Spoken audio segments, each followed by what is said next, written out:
이 시간 우리 함께 말씀 봅니다. 우리에게 주시는 말씀은 구약성경 창세기 38장 1절부터 11절까지의 말씀입니다. 창세기 38장 1절부터 11절까지 말씀입니다. 저 여러분이 한 절씩 번갈아 가며 교독합니다. 제가 먼저 1절 읽겠습니다. 그 후에 유다가 자기 형제들로부터 떠나 내려가서 아둘람 사람 히라와 가까이 하니라.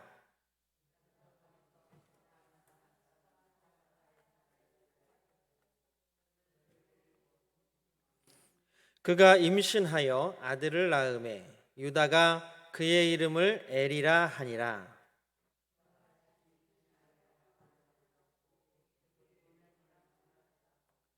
그가 또다시 아들을 낳고 그의 이름을 셀라라 하니라. 그가 셀라를 낳을 때에 유다는 거십에 있었더라.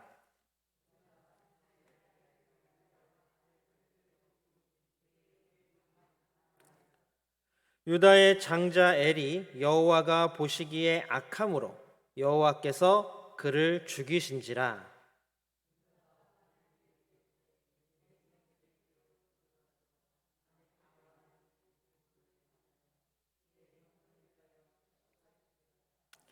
오나니 그 씨가 자기 것이 되지 않을 줄 알므로 형수에게 들어갔을 때에 그의 형에게 씨를 주지 아니하려고 땅에 설정하매.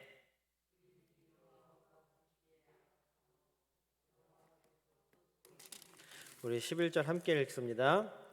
유다가 그의 며느리 다말에게 이르되 수절하고 내 아버지 집에 있어 내 아들 셀라가 장성하기를 기다리라 하니 셀라도 그 형들 같이 죽을까 염려함이라.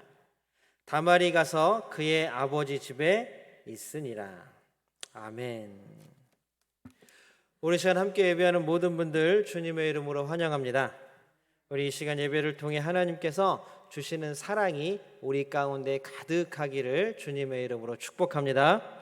우리 함께 예배드리는 모든 분들과 함께 인사 나눕니다. 우리 앞에 뒤에 옆에 보시면서 인사 나누겠습니다. 사랑합니다. 축복합니다. 감사합니다. 한 주간 잘 지내셨습니까? 크신 은혜, 크신 사랑 우리 가운데 가득 채우고 살아가는 그리스도인들이 되기를 주님의 이름으로 축복합니다. 우리 시간 두 손을 하늘 향해 번쩍 들고 하나님께 믿음의 고백 함께 올려드립니다. 하나님 좋습니다. 감사합니다. 사랑합니다. 하나님이 하시면 무엇이든지 다 이루어집니다.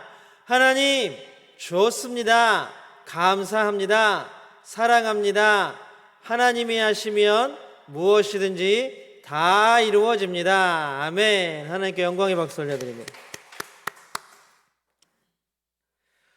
여러분들 아이들이 성장한다, 잘한다 라고 얘기할 때는 가장 먼저 뭘 보고 잘한다라고 얘기를 할까요? 키지요. 키가 크고 덩치가 커지고 몸무게가 늘어나고. 그래서 갓난아이들은 병원에 갈 때마다 가장 먼저 하는 게 뭐냐면 몸무게를 재잖아요. 몸무게를. 가보면 갓난아이들을 눕혀서 키를 재는 것도 있더라고요. 눕혀놓고 키를 재면 몸무게도 같이 나오는. 아이들이 커간다라고 할 때는, 성장한다라고 할 때에는 키가 자라고 몸집이 자라고 몸무게도 조금씩 늘어나서 조금씩 안아주기가 힘들 때, 그때가 되면 비로소 아이들은 아장아장 걷는 연습을 시작합니다. 그런데 단순히 성장한다는 것이 키가 크고 몸무게가 늘고 하는 것만으로도 성장이다라고 말한다면 뭔가 약간 부족해 보이기도 합니다. 그러면 좀 다른 말로 우리가 속을 채운다고 하죠. 속을 채운다고 합니다. 학교에서 배우는 것들이 점차 늘어납니다. 아이들이 집에 와서 어린이집에서 학교 학년이 점점 높아질수록 와서 얘기하는 것이 조금씩 달라집니다.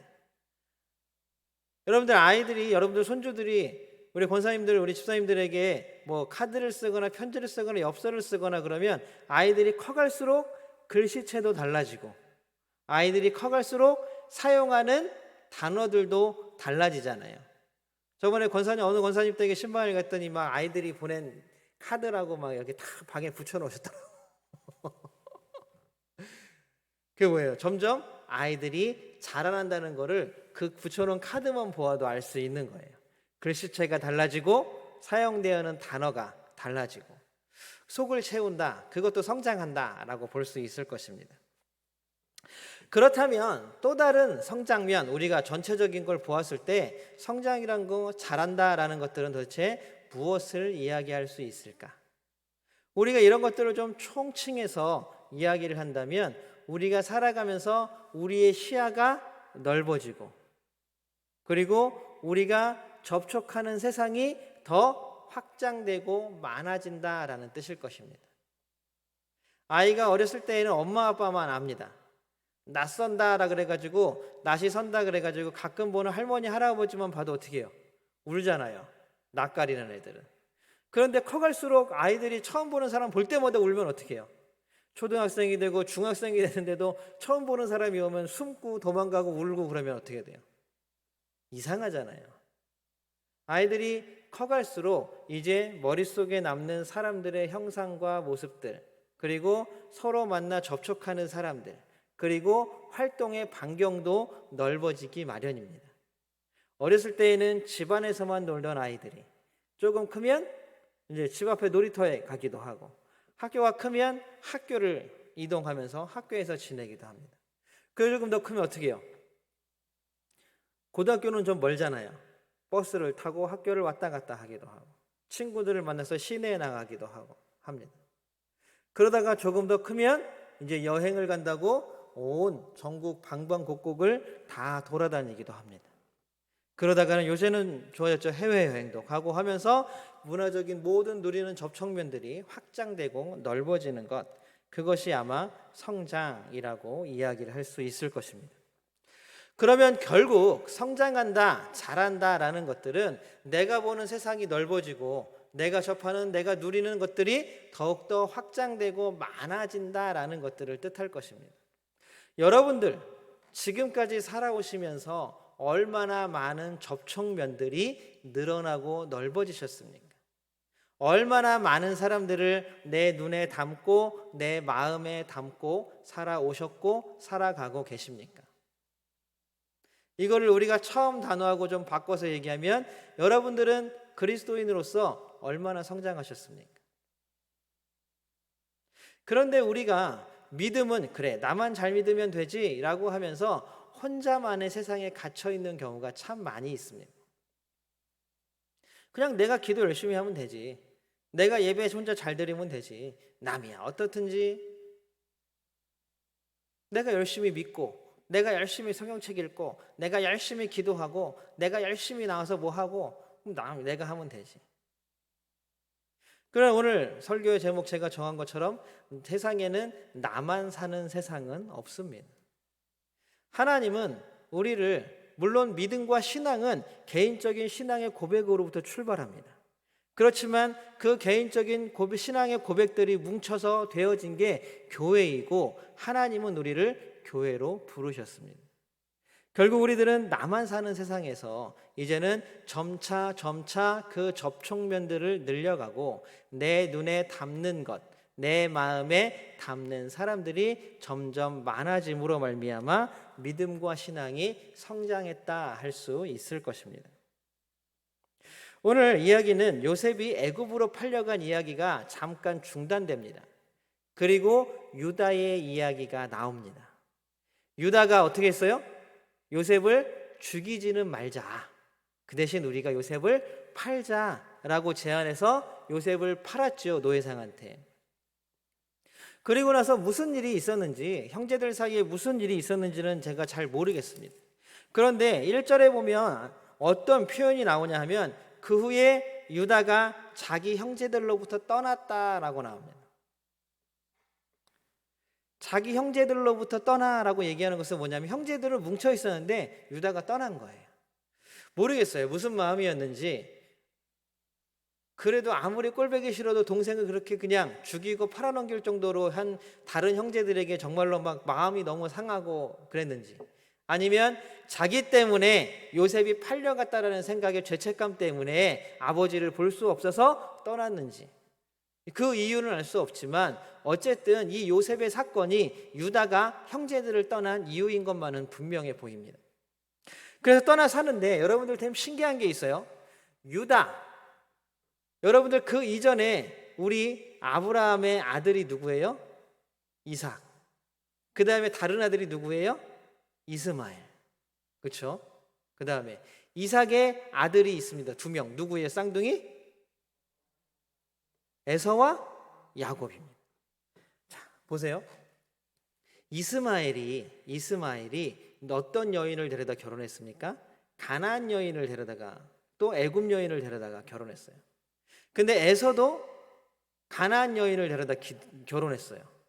그런데 그거를 아버지 어머니가 기뻐하지 않는 것 같으니까 또 어떻게 했어요? 어떻게 했어요? 삼촌의 딸.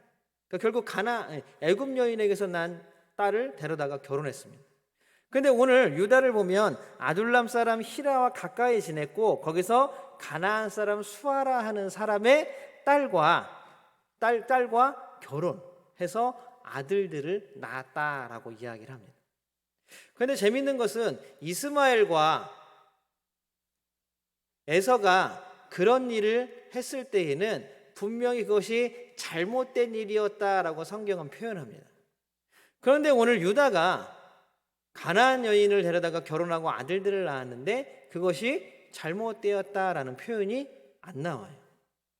그런데 문제는 그 결혼에 있지 않고, 그 결혼의 파급력인지 영향력인지는 잘 모르겠지만 아들을 낳는데 첫째 아들 이름이 누구입니까?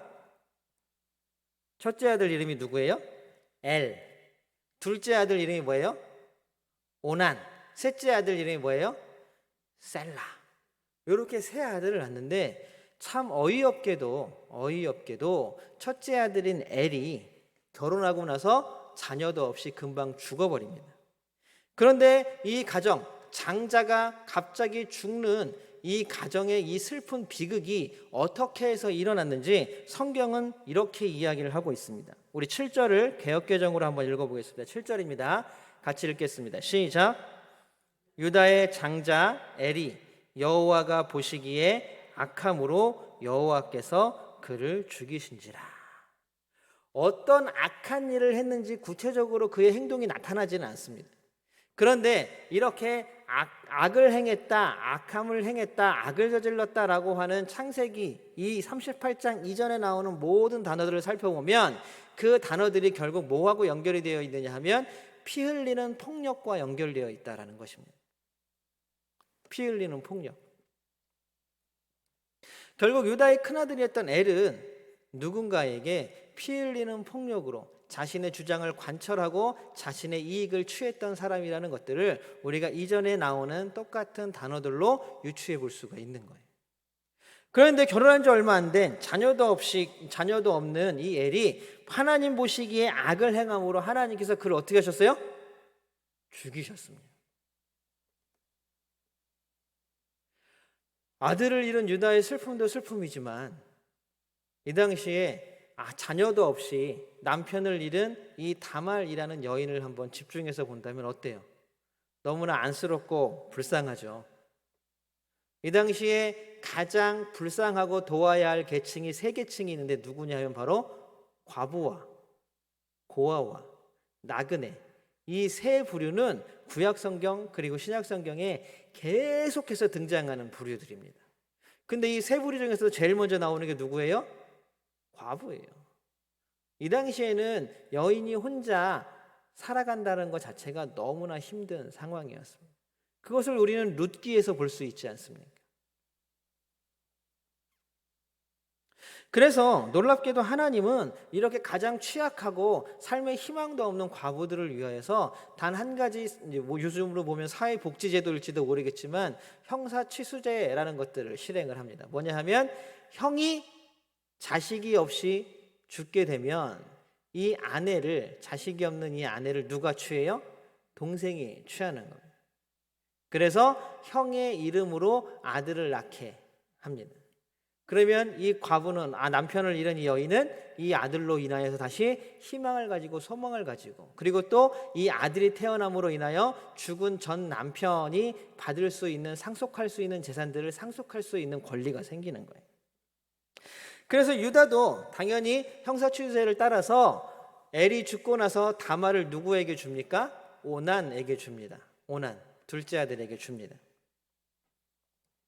우리 8절 한번 읽어보겠습니다. 8절 형사추세제가 어떻게 실행되고 있는지 한번 보겠습니다. 시작. 유다가 오난에게 이르되 내 형수에게로 들어가서 남편의 아우된 본분을 행하여 내 형을 위하여 씨가 있게 하라. 자, 이거는 너무나 그 당시엔 당연한 문제였어요. 당연한 문제였어요.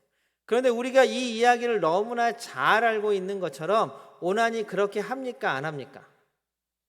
안 하죠. 안 합니다. 잠자리는 하지만 여기 성경에 보면 뭐라고 나와 있어요? 씨를 주지 않는다라고 얘기해요. 땅바닥에다 설정했다라고 이야기를 합니다. 왜 그럴까요? 이유가 뭘까요? 왜 오난은 당연히 있는 이 제도를 거부하고 또 아버지의 명령을 실행하지 않았을까? 왜 그럴까? 자, 여기 아주 비극적인 이유가 어디서부터 시작되는지 우리는 알 수가 있습니다. 오난이 생각할 때에는 몇 형제였어요? 유다의 아들이 3형제잖아요. 그런데 큰아들이 죽었잖아요. 큰아들이 죽어서 이제 몇 형제가 된 거예요? 2형제가 된 거예요. 그냥 2형제가 된 것뿐만이 아니라 어떻게 된 거예요? 이제 형이 죽었으니까, 장자가 죽었으니까 둘째인 오난이 뭐가 돼요? 장자가 되는 거예요. 이 당시에 우리가 저번에 상속법에 대해서도 한번 이야기를 했었죠. 이 당시에 상속법은 뭐냐 하면 장자가 상속받을 재산의 절반을 가져가요. 절반을. 자, 그러니까 오난은 기회인 거잖아요. 기회. 내가 장자로서 재산의 절반을 가져갈 수 있습니다. 그런데 다말과 결혼하여서 다말이 아들을 낳아버리면 그 아들이 누구의 이름을 물려받아요? 형인 엘의 이름을 물려받는 거예요. 그러면 장자의 권리는 자기 오난, 둘째 아들이었던 오난에게 있는 것이 아니라 누구에게 있는 거예요? 다말이 낳은 아들에게 있는 거예요. 그러니 오난이 계산해 보니까 이게 수치 타산이 안 맞는 거예요. 그러니까 나는 다말에게서 아들을 낳게 할 수 없다. 내가 장자다. 결국 인간이 가지고 있는 기본적인 욕심과 욕망이 이런 일을 저지르게 했다라는 것입니다. 자, 2사람이 죽었습니다. 그것도 형제가 둘이 죽었습니다. 하나는 엘이었고 하나는 오난이었습니다. 이 2형제는 유다의 아들들이었습니다. 그런데 엘은 악한 일을 행하고 죽었습니다. 그리고 오난은 자신의 욕심 때문에 하나님께서 그를 죽이셨습니다. 그리고 나서 유다가 나섭니다. 유다가 나서는데 어떻게 나섭니까? 이제 셀라까지 죽을지도 모른다라는 불안감이 엄습하는 거예요. 엘과 오난이 누구 때문에 죽었습니까? 자신의 죄 때문에 죽은 거예요. 자, 여러분들 이거는 분명히 해야 됩니다. 엘과 오난은 어떤 다른 사람들 때문에 죽은 것이 아니라 누구 때문에 죽은 거예요? 자기의 죄 때문에 죽은 거예요. 그런데 오늘 보십시오. 유다는 셀라를 걱정해서 다말을 셀라에게 주지 않아요. 왜 그래요? 셀라까지도 죽을까 봐. 그러면 유다는 자기 아들들이 죽은 책임이 누구에게 있다고 생각하는 거예요? 다말에게 있다고 생각하는 거예요. 다말에게. 자기 아들들이 분명히 엘도 그렇고 오난도 그렇고 자신의 죄 때문에 목숨을 잃고 죽었음에도 불구하고 유다는 누구에게 책임을 돌리는 거예요? 며느리인 다말에게 책임을 돌리는 거예요. 안 그랬으면 다말을 셀라에게 주고 셀라를 타일렀겠죠. 너는 형들처럼 그렇게 하면 안 된다. 너는 하나님의 말씀대로 살아야 된다. 너는 이 불쌍하고 이 약한 이 공경에 빠져 있는 너의 형수를 지키고 보호하고 함께 살아야 한다. 유다가 그 상황을, 하나님께서 만들어 놓으신 그 상황, 엘과 오난이 자기 죄 때문에 죽은 상황을 바르게 보았다면 그는 셀라를 설득했어야 돼요. 다말을 내보내는 게 아니라 셀라를 선택했어야 돼요. 옛날에 우리나라 말 그런 말 있죠. 집안에 사람이 잘 들어와야 된다고. 그러면서 막뭐 며느리, 요새 드라마도 그런 거 많더라고요. 옛날에도 보면 며느리가 아예 잘못 들어요. 그런 말을 좀 다른 말로 하면 뭐래요? 식구가 잘못 들어왔다 그러죠. 식구가 잘못 들어왔다. 여러분, 식구가 잘못 들어온 일은 없어요. 그리고 마찬가지입니다. 가정뿐만이 아니라 우리가 살아가는 모든 조직과 모든 공동체에서 우리는 어떤 일이 벌어지면 그것을 자꾸 다른 사람에게 돌리려고 하고 다른 사람에게 책임을 전가합니다. 나는 잘했는데, 나는 열심히 했는데 너 때문에 그래, 쟤 때문에 그래, 이런 일이 벌어진 건 너희들 탓이야. 또 어쩔 때에는 반대로 그 책임을 뒤집어 쓰기도 합니다. 왜 이런 일이 벌어졌어? 아, 나 때문에 그런가? 내가 이렇게 해서 그런가? 우리는 자꾸 뭔가를 누구에게 떠넘기는 것들을 좋아하고, 그러다 보니까 우리 주변에는 나 아니면 다른 사람들이 눈에 보이지 않는 것입니다. 오늘 유다에게도 다말이라는 사람은 자기 며느리이고 식구이고 가족임에도 불구하고 눈에 들어와요? 안 들어와요? 안 들어오는 거예요. 오난이라는 둘째 아들에게도 이 다말이라는 형수, 이 불쌍한 앞으로 어떻게 살아갈지도 모르는 이 공경에 빠져 있는 이 다말이라는 여인이 눈에 들어와요? 안 들어와요? 안 들어와요. 왜요? 내가 얻을 재산 때문에.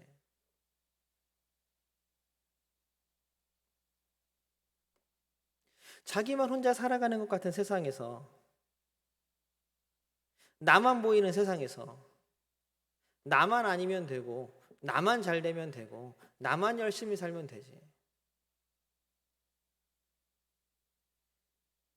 우리 권사님들 예전에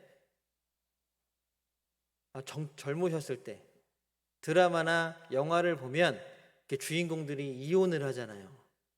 그럼 이혼을 하면 자녀들의 문제를 어떻게 해요? 그때는 서로 데려가려고 막 소송을 걸고 막 합니다. 그런데 요즘에 드라마나 영화를 보면 이혼을 해요. 그럼 어떻게 해요? 아이들을 서로 안 데려가려고 싸워요. 나도 내 인생을 살아보자 해요. 제가 저번에 어떤 드라마를 보고 너무 충격받았어요. 유모차에 있는 아이를 남편 이혼했는데 엄마가 자기 아이를 이혼했는데 이혼한 남편 직장 앞에다가 확 해놓고 문자 보내놓고 가버려요. 나도 내 인생을 살자. 나만 보이는 거예요. 나만. 어떤 남자가 집안의 아내와 아이들을 다 버리고 바람을 피면서 그럽니다. 나도 내 인생을 살고 싶어. 바람 피면서.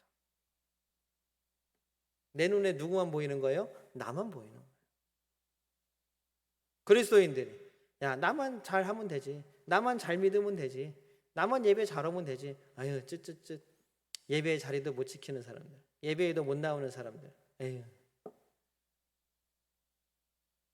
예수님이 그렇게 비난했던 바리새인들과 다를 게 뭐가 있습니까?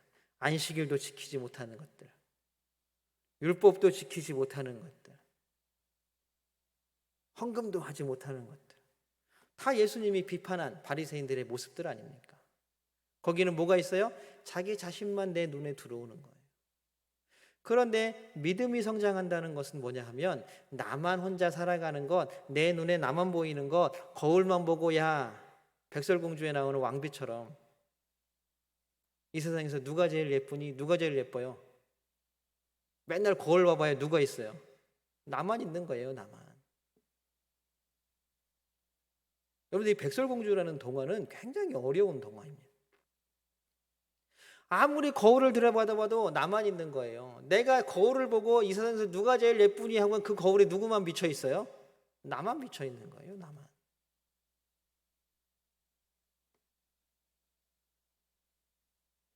성장한다는 것은 이제 나만 거울을 보고 나만 보고 이 세상에서 누가 제일 예쁘니 거울에 나만 비치니까 야 내가 제일 예쁘구나 라고 하는 것이 아니라 이제 우리의 눈을 돌려서 우리의 마음을 열어서 우리 옆집에 있는 사람들도 좀 보고, 야, 저 사람도 예쁘네. 마을에 나와서 지나가는 사람들을 보면서 어우, 저 사람들은 더 예쁘네. 이렇게 우리 눈에 담고 우리 마음에 담을 수 있는 사람들, 그것이 바로 성숙한 사람들이고 성장한 사람들이고, 교회에 나와서 야, 이 사람도 믿음이 좋네. 저 사람이 야, 교회 못 나오니까 마음이 너무 안타깝네. 마음이 너무 아프네. 왜 함께 예배하지 못할까? 내 마음에 그 사람을 담는 거, 내 눈에 그 사람의 얼굴을 담는 거, 내 머리에 그 사람의 생각으로 차는 거, 그리고 그런 사람들이 점점 많아지는 거. 내 품을 열어서 더욱더 많은 사람들을 그 품에 안을 수 있는 것, 그것이 바로 믿음과 신앙의 성숙이고 성장입니다. 여러분들, 우리 모두가 하나님 앞에서 성장하는 사람, 성숙하는 사람들이 되기를 소망합니다. 우리의 믿음이 자라나기를 원합니다. 우리의 신앙이 성장하기를 원합니다. 우리의 품이 더 넓어지기를 원합니다. 우리 교회 전체를 다 품어 안을 수 있을 정도로 우리의 마음이 확 넓어지기를 소망합니다. 그래서 우리는 다 품어 안고 기도해야 돼요. 우리가 지금 우리 함께 교회가요 프로젝트를 진행하고 있습니다. 이거의 기본이 뭐냐 하면 우리의 믿음이, 우리의 신앙이 성숙하는 거예요. 이거 그냥 야, 저 사람 그냥 교회 데리고 오는 게 문제가 아니라 우리가 얼마나 그 사람에 대해서 애타하고 있고, 나만 혼자 살아가는 삶이 아니라, 나만 혼자 나아가는 삶이 아니라 그 사람과 함께 어울려 살아가는 것임을 깨닫고, 하나님은 나를 사랑하는 것만큼 누구도 지금 내 옆에 있는 사람, 아니 원래 내 옆에 있었는데 요즘 그 자리를 지키지 못하는 사람도 하나님이 사랑하고 안타까워한다는 사실을 아는 거예요. 잃어버린 탕자의 비유, 탕자, 아들. 아버지는 탕자가 집 나가자마자 매일 마을 어귀에 가서 얘가 돌아오나 안 돌아오나 하루 종일 서서 기다렸다고 하잖아요. 그런데 그 형은 어땠어요? 관심이 없었죠. 그러다가 동생이 돌아와서 아버지가 잘해주니까 화를 내잖아요. 자기만 보이는 세상, 신앙이에요. 거기도 재산 문제가 걸려있는 거죠. 자기만 보이는 신앙이에요. 동생 하나도 품어 안지 못하는, 어쩌면 우리 목장 식구 하나도 품어 안지 못하는 마음이 우리 마음이진 않습니까? 이제 나만 보는 시야를 들어서 함께 살고 있는 사람들, 함께 예배해야 하는데 아직 우리의 자리를 지키지 못하는 그 사람들을 마음에 품고 기도하는 우리가 되기를 주님의 이름으로 축복합니다. 제가 이번 두 번째 주 우리 함께 교회가의 두 번째 주 미션으로 뭘 드렸습니까? 153 1. 하루에 한 번 매일매일 5. 어디서든 언제든지 5분 동안 3. 뭐예요? 3명 이상 그들의 얼굴을 기억하고 그들의 이름을 불러가며 기도하는 것. 다들 하고 계시죠? 네. 개인별로는 확인을 안 해보겠어요. 여러분, 이거는 그냥 여러분들에게 드리는 숙제가 아니라 우리의 믿음과 우리의 신앙의 품이 넓어져야 된다는 거예요. 우리의 믿음이 성숙해야 된다는 거예요. 여러분, 교회는 결국 하나님께서 어머니 품속 같은 교회로 만드신 곳이 교회예요. 모든 것들을 품어 안는 교회. 우리가 그런 교회가 되기를 주님의 이름으로 소망합니다. 사랑하는 성도 여러분, 우리 함께 눈을 들어서 좌우를 살펴보십시오. 지금 이 시간 이 자리에 비어있는 자리가 누구의 자리인지. 제가 가끔 권사님들하고 이야기 나누다 보면 어디에 누가 앉아 있었는지 참 기억들도 정말 잘하셔요. 항상 그 권사님 저기 어디 앞에 앉아 계셔서 예배 드렸는데 안 보인다. 바로 그것이 우리의 마음 아니겠습니까? 그만큼 그 사람에게 신경이 가고 신경이 쓰이니까 기억하고, 그럼 그 기억이 어디로 가야 돼요? 그를 위한 기도로 이어지고, 또 그를 교회로 예배로 초청할 수 있는 우리의 마음과 행동이 결국 우리의 믿음과 신앙이 성장하고 성숙했다는 증거일 것입니다. 여러분, 이렇게 신앙이 성숙하고 성장하는 우리 모두가 되기를 소망합니다. 우리가 날마다 153 하루에 한 번 매일매일 5분 동안 언제든지 어디서나 3명 이상 그들의 얼굴을 떠올리며 이름을 부르며 기도하는 우리 모두가 되기를 주님의 이름으로 소망합니다. 우리가 손을 내밀고 그들을 교회와 예배로 초청할 때에 하나님께서 우리 교회 예배와 교회의 모든 사역들과 그들의 마음과 신앙 또한 회복시켜 주실 줄로 믿습니다. 날마다 우리를 통하여, 이게 바로 사랑이 흘러가는 거예요. 우리를 통하여 하나님의 사랑과 은혜가 이렇게 열면 다시 우리가 기억하고 기도하는 모든 사람들에게 흘러가기를 주님의 이름으로 축복합니다. 흘러갈 수 있는 사랑과 은혜가 우리 마음에 먼저 가득 차 넘치기를 주님의 이름으로 소망합니다. 우리 함께 기도하겠습니다. 사랑의 하나님, 감사합니다. 날마다 우리와 함께 하시는 놀라운 하나님의 은혜가 차고 넘치게 하여 주시고 우리를 통하여서 우리와 함께 예배하는 아직 그 자리를 회복하지 못한 많은 사람들에게 흘러가게 하여 주시옵소서. 우리를 통하여 하나님께서 우리 교회와 예배를 회복시켜 주시기를 원하오니 하나님 은혜를 부어주시고 하나님 함께 하여 주시고 크신 은혜를 부어 주시옵소서. 우리 혼자 살아가는, 우리 혼자 믿는 신앙과 믿음이 아니라 우리 모두가 하나님께 나와 기도하고 손붙잡고 함께 가는 교회가 되게 하여 주시옵소서. 함께 하시고 도와주시고 우리 가운데 먼저 사랑과 은혜를 가득 채워주셔서 우리를 통하여 흘려보내시는 임마누엘 예수 그리스도의 이름으로 간절히 기도드리옵나이다. 아멘.